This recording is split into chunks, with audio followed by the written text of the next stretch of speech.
When I started thinking about the Ego mini bike and the upgrades that could be done to it, this is the first guy I thought of. One, I know V is really into like putting more power into things, but I also thought it was a cool platform to do this too. On the first look on the specs, yeah, nothing special. Like for us who like something more power, more torque, but like a good starting project, I think it's amazing, especially when you consider about pricing, what's the cost of the bike. It's amazing startup project. I mean, I don't know if you're experienced with like the Ego batteries, but you know, they're used for lawnmowers and like, you know, power tools and stuff.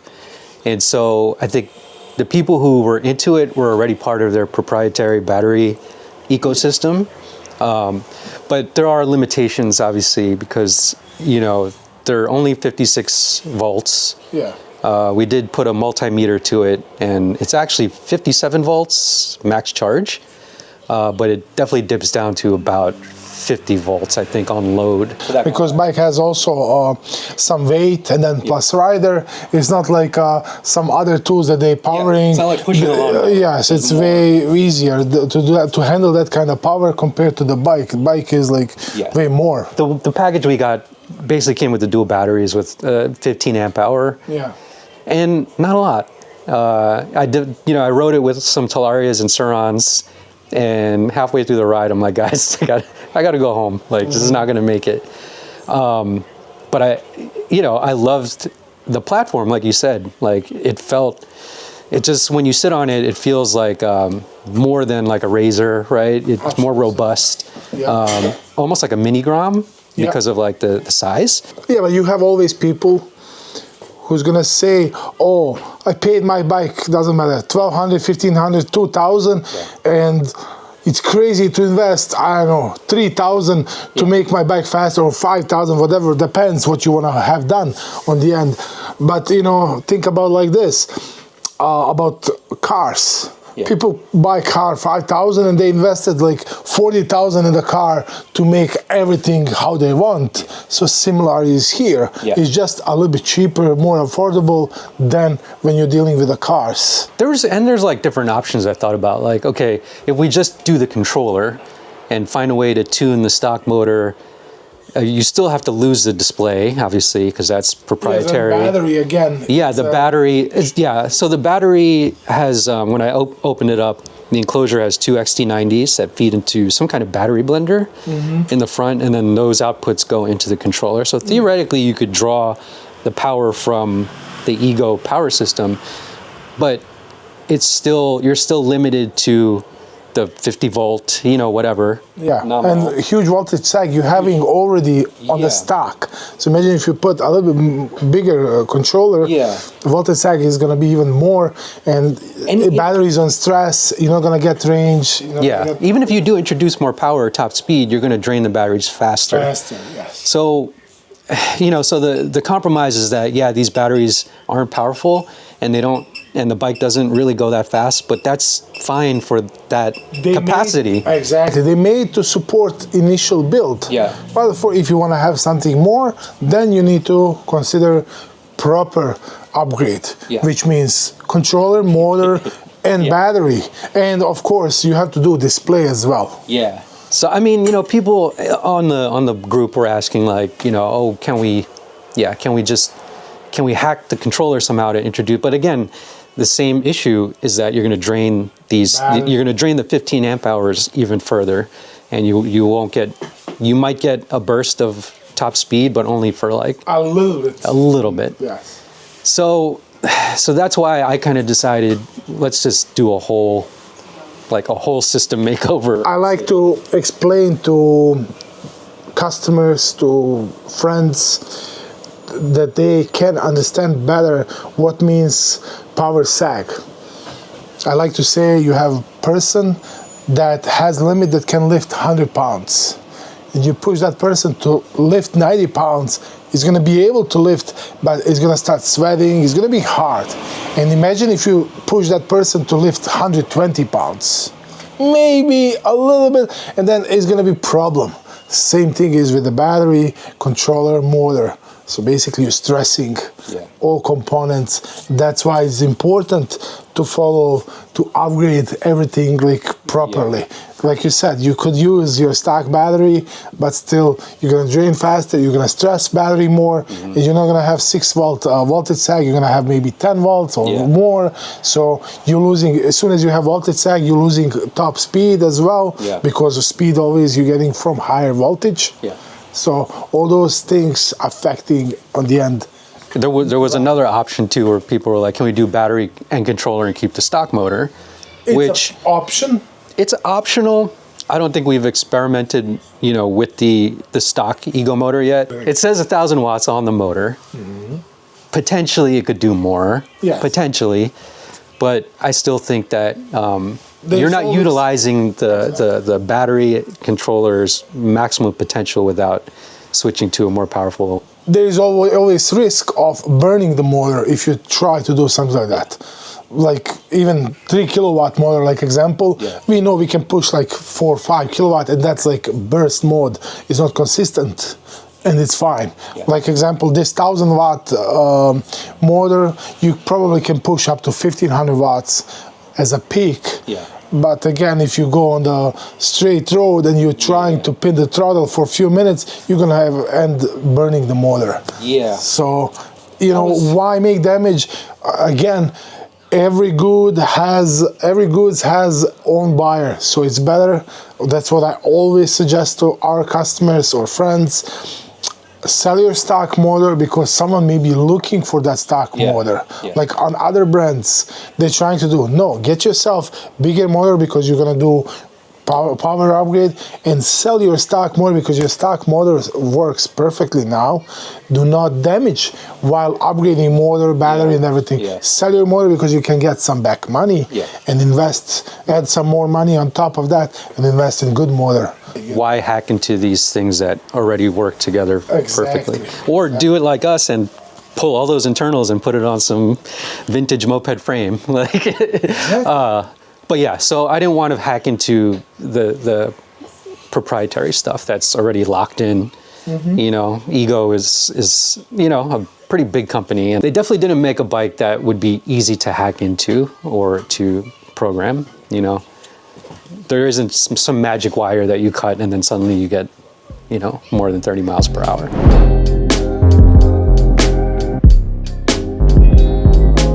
All right, so let's talk about the parts that we're going to use. So V, you mentioned that the far driver controller would be perfect for this application. I know about this controller. I don't know too much about the details. I just know that it's getting really popular with people with all kinds of bikes. It's getting popular. It's a very reliable controller, very powerful controller, and not expensive controller. That's like what people likes about them. So like example, here we have a far driver, 450 phase amps, 200 DC amps, which means controller is capable to push 14 kilowatts. Okay, so it's pretty small. Yeah, but for some people it's beefy. It's beefy? It depends on the bike. Yeah, depends on the bike. This is heatsink.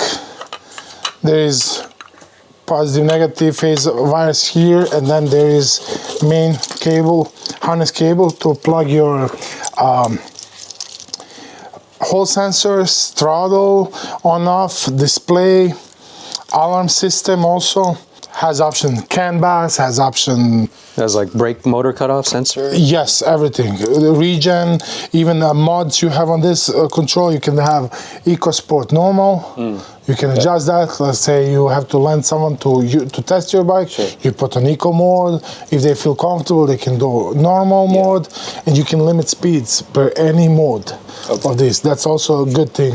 Me personally, I like to have something like that on bikes. When some customer want to test my bike, I like to start slowly. Yes, and then if they feel comfortable, I say where they can lift up if they want to lift up speed and power. Got it. Basically, on the eco mode, you can limit, like example, 30 miles an hour, normal mode 50, and sport mode 70 miles. Because this controller on this bike will allow you to go even 90 miles an hour speed. Wow. I mean, of We course. won't, Of course, but it's capable. it's capable. Yeah, absolutely. And we have also display with this controller. What's good with this display? This display has integrated CarPlay, right? CarPlay. Yeah, okay. So that's also a good thing about this. And also you can wire up on, like if you have turning signals, whenever you hit the turn signals, it's gonna show here your lights. Also you're gonna have mods here, 1, 2, 3, EcoSport normal. So everything you can see on this display. Now let's talk about how to tune this thing. So this comes with an app, is that it? They have, Fire Driver has app. Okay. And Is it pretty simple? it's not. That's only bad thing about Fire Driver. It's not pretty simple, but we have one person who can help a lot with tune eventually. Okay. We know already like basic tunes, no problems. But if someone wanna do like more detailed tune, we are able to have that as well. So it's not a big deal at this moment. 2 years ago, it's been a huge thing.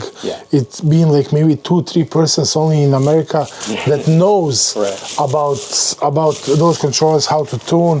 That's why it took so long for this controller to become popular. The previous option would have been like a SAB, right? Yes. And most of us are familiar with this, especially with like the Onyx. You know, a lot of people upgraded to this when they first got their Onyx. Yes. But, you know, it is a bigger controller. It does feel a little bit more old school compared to the design, obviously. A little more compact.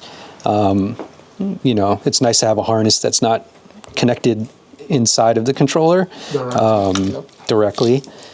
And, yeah, I think this will definitely fit in the Ego. Absolutely. And then if you compare Sabaton 200 DC amps and this controller 200 DC amps, this controller will push you at least 25 miles an hour more than this. And like you said, even if you don't use that much power, because it can handle more, you're not stressing the components. That's always like when Powerful Lithium do any kind of builds, we always looking. When we start from battery, if customer need 100 amps, we're trying to have always 300 amps discharge, because battery is not under stress, and people having way better range, even with smaller battery. And that's the thing, like make sure that components are not under stress. Motor, like last 1 year, when we do upgrades, we're not even offering 3 kilowatt motor. We do right away 5. It's very small difference in pricing between 3 kilowatt and 5 kilowatt. Let's do 5 kilowatts. And then was a problem with the customer, because customer thinking 5 kilowatt is like having 5.0 engine in the car instead of having 3.0 engine. It's not the same, because controller is on the end who pushing that kind of power. Motor, bigger motor means it's gonna work restful. It's not gonna work hard. It's not gonna get hot, and that's the thing why we always doing 5 kilowatt now, not 3, not anything less.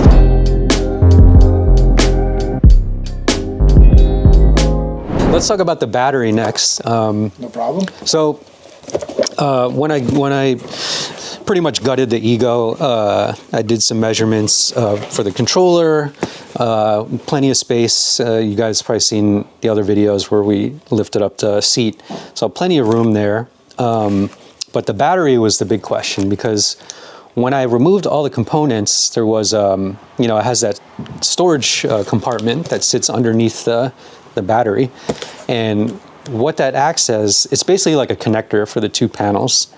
And with the Ego, it's like you need to have all of these things connected together for the body panels to work. Yes, we can remove it and just have this empty frame, but you want to have a look. Okay? Yeah, the whole thing about the Ego is that it looks like a mini Grom. You don't want to compromise that, and I do like this idea of that it looks stock-ish. I mean, mine doesn't look stock yet, but it looks like, you know, we didn't do anything to it, and really the internals are just sitting in it perfectly. So I did this pretty crude mock-up with this cardboard box, and essentially this would be the front. So if you remove the Ego battery enclosure, this would fit in its place. And then this second box was just extra space that kind of fit kind of over the latch hardware to open up the compartment and to open up the lid. And my whole thing was, well, we can either use this space if we can add more cells, or we just remove it and have more room for this to fit comfortably in the bike and still retain the latch hardware. I have some padding as well. Yeah, and some padding, you know, so we wanted to get as much room, but we also didn't want to just like have this thing rubbing against metal or anything like that. And then I did a poll in the Ego modders group, like, would you guys want more amp hours, or would you want to retain the latch hardware? So, and then once V got it, he was like, I was like, how much can we get in this box alone? We maxed out with basically moly cell pack. This is fitment. I'm gonna rotate this side. Fits perfect. So we increased also voltage on this battery. Is now 72 volt and 30 amp hours with discharge rate 315 amps. Yeah. So basically 21 kilowatt this battery can produce without any issues. And I think the Ego batteries were only like 40 amps-ish, maybe? Yeah. Less? Like that. So, yeah, look, if we do 52 volt, yeah. we could fit probably 40, 45 amp hours in this kind of space. Right. But since we want to have a little bit more speed, it's very important to increase the voltage. Yeah. So that's why we get into a 72 volt, 30 amp hours, 315 amps, and with controller 200 amps. This is like really good pair, and probably you're not going to use all those 200 amps. Yeah. I believe you're going to be around 130, 150. Yeah. But you will see how you feel what you need to do. I'd rather have it and not use it than not have it and stress the components. Absolutely. And yeah, like you said, this probably didn't make a big difference in terms of like... Maybe we could squeeze additional 4.2 amp hours, maybe, but you will have hard time to slide in and then to lock. Yeah. So that's why we made this simple at the moment. Yeah, and you know, the other option was I could have like gutted the storage compartment on the bottom, but like I said, once you remove that, the panels don't fit together. I mean, the possibilities are endless once you start removing stuff from the frame. Yes. But I feel like this is a nice compromise between like retaining the stock stuff and also gutting it. In a really, you know, like I'm into like trying to make things look at minimalist and, you know, tasteful, and so that's part of like why I wanted to have just this size, and it works. Yes. So what's inside of there? We have moly cell, P42A cells, 20S 7P. That's how we're getting 72 volt nominal, fully charged 84 volt. Actually, our battery never gonna go all the way up to 84. It's gonna touch, as soon as chargers stop charging, it's gonna fall down on 83.6, 83.7. Okay. We're trying to make that safer, that nobody overcharge their battery, because if you overcharge any battery, having hard time starting heating up and can start fire.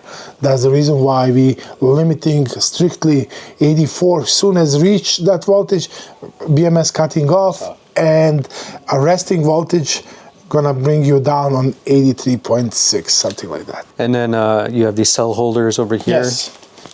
So this is how it looks. One moly cell, 21700 P42A. Also, we're using those fish paper rings to protect, because on every cell, all around shell is negative. Only what's the positive part is this. So basically, when we're connecting cells when we're connecting with nickel, we want to make sure that nickel cannot touch negative part on this cell, because we're connecting to the positive. So that's why we're also using cell holders making proper spacing between two cells, so cells not touching each other. When you have vibrations. What's happening if you don't have cell holders? Cells doing this, rubbing on each other because of vibrations, and in time, few months of vibrations, those sleeves become damaged and they touch each other, and that's the problem for the eventually it can catch fire. That's the reason why we're using always cell holders to divide cells. It's very important. And then after everything, proper BMS. This BMS is 20S, 72 volt, 130 continuous, and 325 peak amps.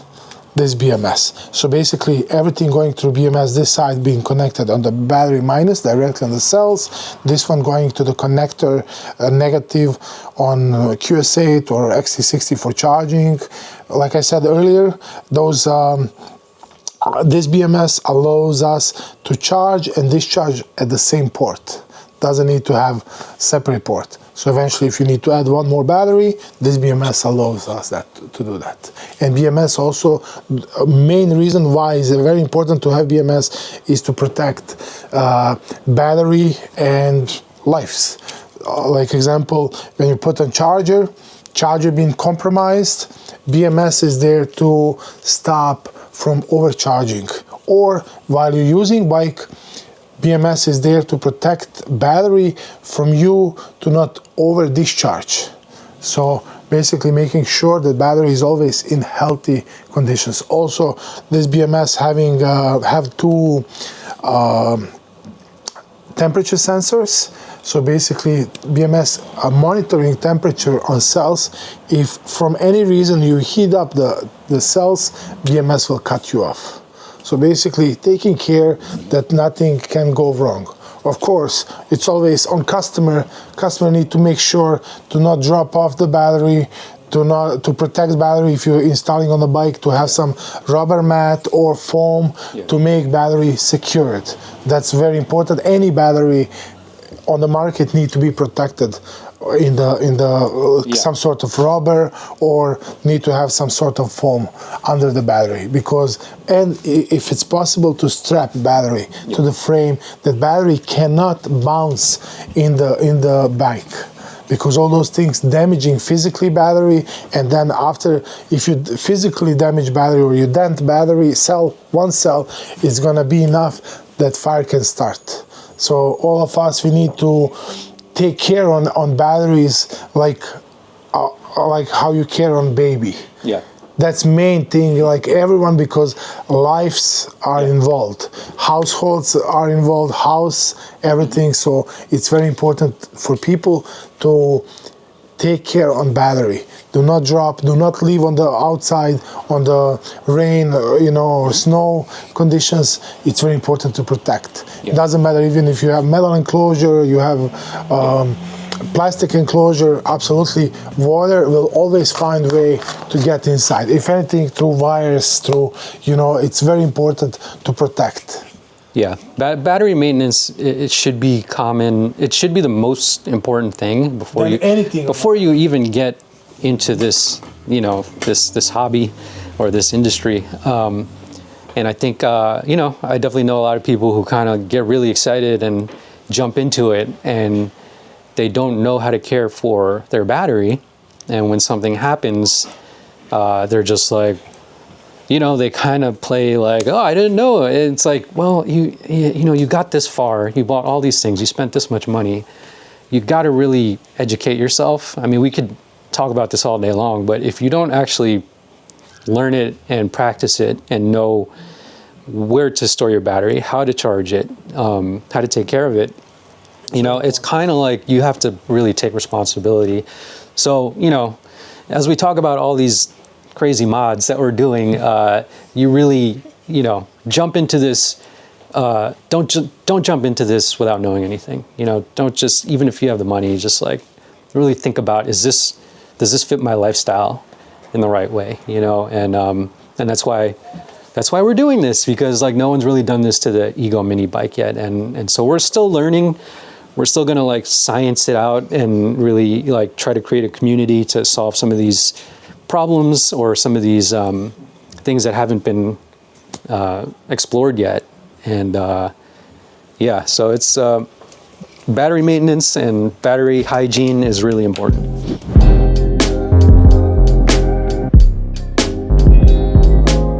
Last thing we're going to talk about, and it's not here yet, is the Sotion motor. When I was looking at the stock motor, I was like looking at the specs and looking at the, you know, just sort of like how it looks. And on the motor, it only says like rated for 1,000 watts. But it did look like a QS motor that I found online, and I sent it to you. And you're like, yeah, I think that could work. But have you thought about the Sotion motor? I was like, I thought they only made mid-drive motors, and you're like, no, they make hub motors. And in this case, we have for you 10 kilowatt motor 3T, which can peak like 18-20 kilowatts. Right. Powerful Lithium actually has a very close collaboration with the Sotion motors, with Sotion controllers as well. Like example, we have on Suron Sotion motor and Sotion controller. Sotion controller that can push 1,000 phase amps. Like very small amount of people knows about this even control. It's not popular yet, but it will get there. You know, us as a company, we always like to test stuff. We sometimes buying, as soon as we see some controller, we buy, and we have on some of our bikes, we do tests. Same thing with the motors. When they just released like mid-drive motor for the Suron, we jumped on that train right away. Get to us, we're having like for a year already on our bikes, those motors works perfect. And I know about this motor because I'm looking always for us to have better quality motors for our upgrades, whatever we do, like in normal production. So I know about this motor that they have like 10 kilowatt 3T, even we can change with them. We can ask 3.5T, 4T to have more torque, less speed. But since we're using powerful controllers, it's really not necessarily that you have a torquey motor. Torquey motor only if you're gonna do some trails, jumping, then you need torquey motor, because on trails you need like 30-40 miles an hour, and that's it. But you need to get that fast. On street rides, you don't need that kind of torque, crazy torque that you can hit 30 miles an hour in 2 seconds, because you have very powerful controller that can get you again in those 2-3 seconds up to that speed. But let's have high top end speed. That's why we pick 3T motor. And I guess in addition to the specs that I did measurements for the dropouts, I sent that to you, and then the tire size and all that stuff. Yes, everything matches. It's 12 inches, if I remember, rim, so it matches rim size. I'm assuming it's a traditional size for this type of application? Yes, it is. It's not something Ego just came up with.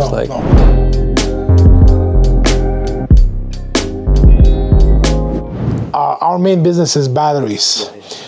Even like all those mods, we do a lot of mods, even we don't have on our website that we're selling that thing, but everyone knows us as batteries and mods upgrades. So they know, they just send us email, they send, I have this bike, I want to reach 50 miles an hour or this kind of range, and we are able to process that and give answers to customers. Sometimes customers just purchase something, like you said earlier, you have money, you purchase that, you didn't educate yourself. And then problem is, if customer doesn't know how to install that. So basically, we want to be in touch with the customer. When customer purchase motor, we want to help him how to install that. And make him satisfied, happy, and also no problems. Oh, I cut wire, what I'm gonna do now, stepping into more costs, repairing that. On this way, we wanna do, you purchase once and you having done from first shot.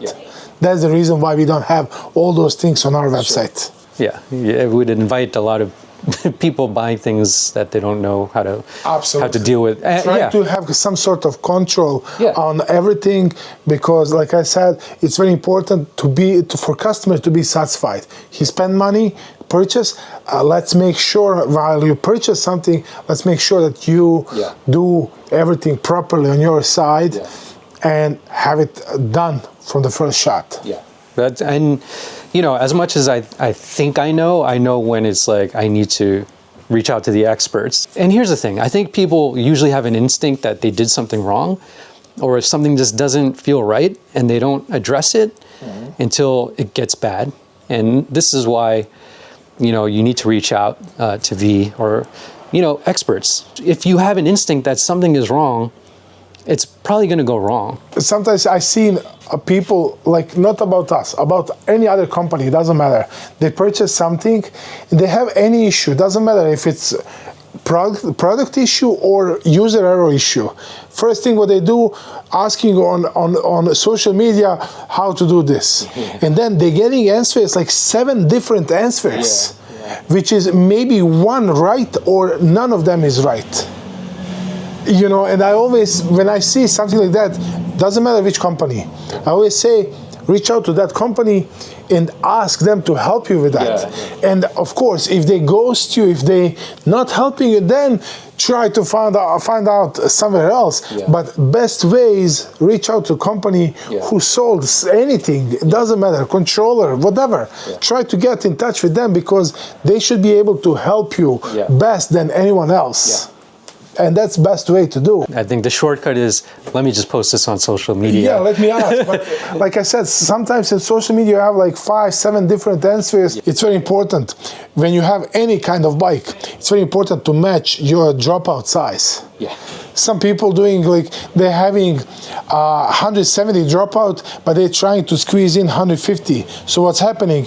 Tire is not going to be anymore in the center. It's going to be offset on the right or offset to the left, and then they have problem to align brake caliper with the brake disc. So many issues eventually getting there. So it's very important to pick right thing. Like, you sent us measurement. I need those informations because I want to match those descriptions.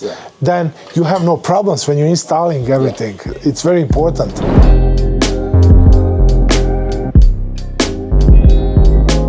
Yeah, I think we're in a good place right now. Can't wait to install everything. And obviously, if you have any questions about whether this bike is worth modding or just general battery questions or build questions, reach out to V, reach out to Powerful Lithium.